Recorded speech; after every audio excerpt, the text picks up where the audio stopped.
So today I'm going to take a little bit of a different approach and as to how I present this video, because it's a very serious topic and it is need to know information. So I don't want to, I know I'd be comical in a lot of my videos and stuff like that, animated and things of that nature. Today I'm going to take a different approach. So, before I get into this video, I would like to ask you all, if you all find my content helpful in any way, to please subscribe, like, share, and hit the notification bell so you can stay updated on my latest content. Okay, so now, adult group home pickups. Where does an Uber and Lyft driver responsibility ends? This is a must watch, okay? So, as a driver, as an Uber and a Lyft driver, you're going to pick up a multitude of people. They send in any types of trip at you, and they don't notify you of who it is other than the name, right? Or whatever, but they don't notify you who you're picking up, okay? And then, and a lot of times the drivers, especially a lot of new drivers, you are faced with a situation that you don't know how to handle. And, that was me. And there's no information nowhere. There's nobody sharing information. There's no information on Uber and Lyft website, nor is there any type of training to help you in certain situations. So, a lot of times as drivers, you're going to pick up people from adult group homes, behavioral health facilities. You're going to pick up people from mental wards at hospitals and things of that nature. And, a lot of these people are confused. They're very vulnerable. They are very vulnerable. They're confused. A lot of them talk to themselves. Some of them may be struggling with some type of mental crises and things of that nature. They're heavily medicated and sedated, So as you proceed to drop them off, when you get to the location, you're going to run into situations such as there's no person on the other end to receive that individual. So when you pull up, the person don't get out the car. I mean, if they're confused and they have mentation issues and things of that nature, they don't understand. A lot of them don't understand simple directions. So these people book these trips at these adult group homes and these behavioral health facilities and the hospitals and the mental wards. They're just trying to get these people out of their hands, right? And that responsibility, and that is a major responsibility and liability to Uber and Lyft drivers that they don't get paid for. I can almost guarantee you at least 80 to 85% of Uber and Lyft drivers throughout the world, or wherever they're able to operate in, does not have mental health crisis training. And they do not know how to handle certain situations that they may be faced with, involving people with mentation issues. You get what I'm saying? And Uber and Lyft just throws the people in the car, and you drop them off. Now, like I said, when you get to sometime, you're gonna be in situations where you're picking up someone that has mentation issues, and they don't get out the car, and my advice is to call the number that's attached to the trip. If the person answers the phone, say, yes, I'm here to drop off an individual that was picked up at such and such and such. They might say, okay, well, we're coming out to get them right now. You know what I'm saying? They come out and get them. And sometimes you won't get an answer. You may call twice and you might not get an answer. This is when you get out of the car and you go knock on the door. Ring the doorbell. If that does not yield any results, then you get back in the car and you call 911 and you tell the police, yes, this is an emergency. I'm an Uber or Lyft driver who picked up an individual from such and such place. And the drop-off was at such and such place, which is where I'm at right now. I've made several attempts to call and no one answers the phone because the person is confused and has mentation issues, and they don't understand where they are, or they don't know how to proceed out of the vehicle. I don't want to leave that individual. I've knocked on the door. I've did several things to try to reach them. Can you all send an officer out here as soon as possible? Now, these types of trips are going to take a lot of time, especially if you have to wait on somebody to answer the phone or come to the door. You're going to lose money, right? If you have to wait on the police, you probably, no telling, depending on what city or state it is that you're in, no telling how long they may take, right? But let's speak realistically here, okay? We're talking about people that's very, very vulnerable. It's not their fault that they have mentation issues. These are things that they cannot help, right? What's more important?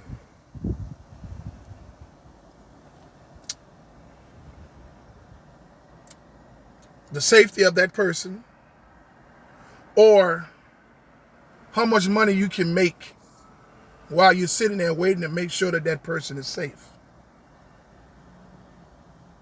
I mean, man, as a driver, time is money. I say this all the time.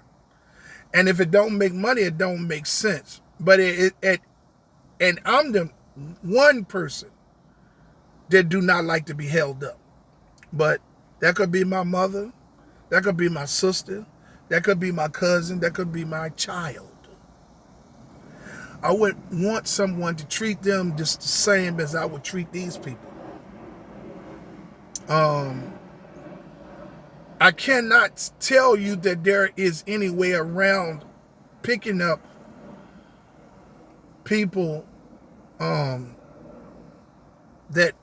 may have mentation issues. You just don't know, man.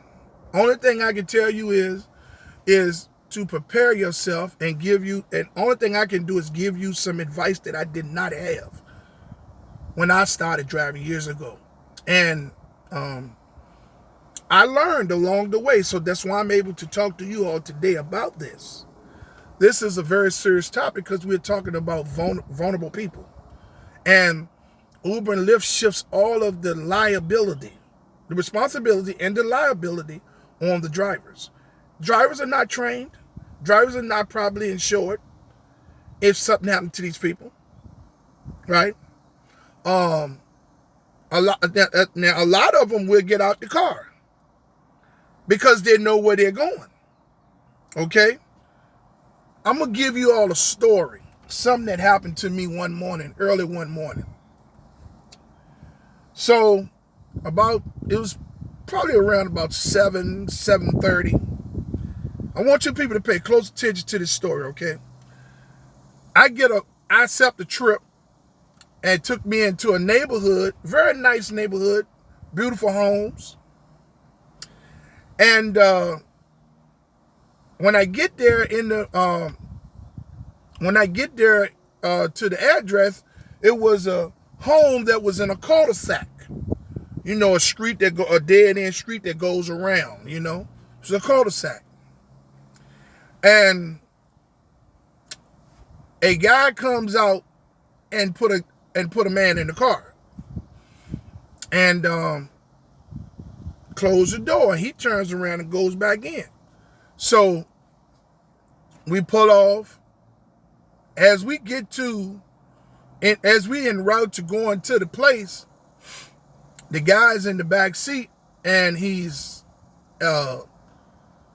seems agitated and he's rocking and he's doing it real fast and stuff like that. So I immediately noticed that had to have been an adult group home. And I said, okay, so, as I'm proceeding, he's getting more agitated and more agitated, and he's rocking back and forth. And then he started taking his head, and he started hitting his head on the back of the seat. And I said, man, please don't do that. Well, this was one of my experiences. It wasn't my first, but it was one of my first few experiences. I said, please don't hit the back of the seat. When you're trying to tell someone that has mentation issues and maybe behavior, health problems and things of that nature, they're not going to listen, and he just kept doing it, hitting his head. So I said, Lord, let me hurry up and get this guy where I need him to go. He's going to mess my seats up, all this stuff like that. So I was so kind of like frustrated with the trip that I lost concern for the gentleman with the mentation issues, right? And I look up again. I see him. He has an ink pen. I don't know where he got the ink pen from. The ink pen wasn't in my backseat. You understand what I'm saying? He had an ink pen. And when I looked, he was taking the ink pen and he was stabbing himself in the arm. And blood was just running down his arm. And I said, man, this has got to be real. This is unreal. You know what I'm saying? The blood was running down his arm. I said, Lord, have mercy, man. I'm like 2-3 blocks away from where he's going. I don't want him to get the blood on the seats because I don't know what, you don't want nobody's blood in the car. But what do he know? He's a person that have behavior issues and mentation problems. So I said, man, I pulled the car over, and the only thing I could think of, man, I ran in the trunk, I got me some gloves, and I had a first aid kit, right? And I grabbed the first aid kit, I opened the door, and I took the ink pen out of his hand. He didn't resist, he didn't do anything. I just took the ink pen out of his hand. And I had some paper towel and I put it on the blood. And then I had like some golds or whatever and I wrapped it up. And I told him, don't mess with that. Put the first aid kit on the seat. And I got down there to the building as soon as which was in one of those adult day services buildings. When I get there, no one's there. Okay? No one's there. He's still in the back seat, hitting his head up against the seat. I get out, I'm ringing the doorbell. There's not a person in sight. So I'm like, man, this has got to be unreal. At this point, I'm like, I'm frustrated. I'm worried. I'm not gonna even lie. I'm not gonna even sit here and tell you all a lie. I didn't really. The passenger. I was so frustrated with the situation I was put in by Lyft on that trip that I completely overlooked everything about what was going on with the young man. Then I get out and I can't get nobody to come to the door. No one's there. The building looks closed. So I'm calling the numbers and no one's answering the phone. I'm like, man, this is so bad. So I called the police, and I called police, and I told the lady, I said, listen, he stabbed himself with the ink pen. Please send the ambulance and the police. I'm here at a building and no one is there. This man he's going through some type of crisis. She said, we got somebody on the way right now. Is he still? I said, he's breathing. He's sitting his head on the back of the seat. I said, in his arm, I wrapped the arm up the best I could. I took the ink pen from it. Okay, I said, I have the ink pen and everything. So as I get off the phone with them, I see a van come zooming up into the parking lot. Two young chicks get out of the van. One open up the door. One got a bonnet on her head with pajamas on. We all know what that is. You know what I'm saying? The other one come to the car smelling like weed. So I'm looking at you, telling me, what happened to his arm? I said, he stabbed himself. There's the ink pen right there. I said, the police and the ambulance is on his way. Oh, why did you call the police and ambulance? I said, what did you just now say? Why did you call the police and ambulance? I said, that man took that knife and stabbed himself. That man was bumping his head on the back of this seat from the time I drove him away from that house till I got him here. And you asked me, he's bleeding. I said, and you asked me, why did I call the police? And I said, no one was here. Oh, well, we was on our way. Y'all have a time. I said, that time I had ran out, and it is not our responsibilities as Uber and Lyft drivers, and it's not my responsibility as a Lyft driver to, when the trip ends, then it's out of my hands. I'm not going to compensate for you all's not being late. I had got kind of hot with her. Yeah, well, you don't have to do all that. I said, yeah, you take the man out of the car. So what I did, but the dash camera was running. So I said, yeah, she took the man out of the car, slammed the door. So I was, at that point, the police pulled in. And I went to talk to the police officer, and I told him how rude and, how rude the people that say I have it on a dash camera. If you need it, I can get it to you. He said, well, you just hold on to the footage and things of that nature. We will get your information. So they took my information. I said, man, I done been out here almost 45 minutes. I said, I come out here to drive. I said, man, my morning has messed all up. I said, I don't know what to do in these situations. And even the police officers like, well, why would they even send you on trips like this when these people should be transported by people that know that's trained to handle them? I said, man, I have no idea. He said he took my statement, gave me a card, and he said, I got your information. If I need to contact you, I will. I said, okay, man. I went on that morning. My morning was just I was just discombobulated. I was so overwhelmed with the situation that Lyft put me in, and I did not know how to handle it. So as the day went on, I calmed down, and I realized that I had became selfish in my own way because I was more concerned about how much money I was losing than the person that was actually going through the mental crisis. And it was a hard pill to swallow, but I accept full responsibility for it. Because at the end of the day, I am human and I will make mistakes. But this person is a vulnerable individual. And this could be my family member. And I don't want nobody to throw him out and mistreat them, or throw them out and mistreat them, because at the end of the trip, they don't hold no responsibility.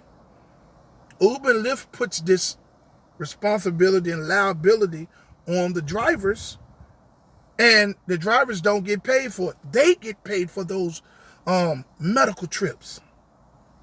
And it is bad, people. I hope that through the story that I told and some of the advice that you all may have gotten from some of the things that I told you to do or said in this video, I hope someone pulls something from this if you're faced with that situation. I don't mean to be so rambling but I wanted to be personal today and not comical. I wanted to be serious as I could be, because this is a serious topic. And, you know, I get it. We're out here to make money, and someone holding you up frustrates you, but everybody cannot help what happens to them. You know what I'm saying? And some we have to exercise patience in some situations. Again, I hope someone was able to get some type of advice from this video that will help you in this situation if you find yourself in this. Okay? Hey, I'm Rideshare Real Talk, and if somebody didn't tell you that they love you today, I do. I'm out.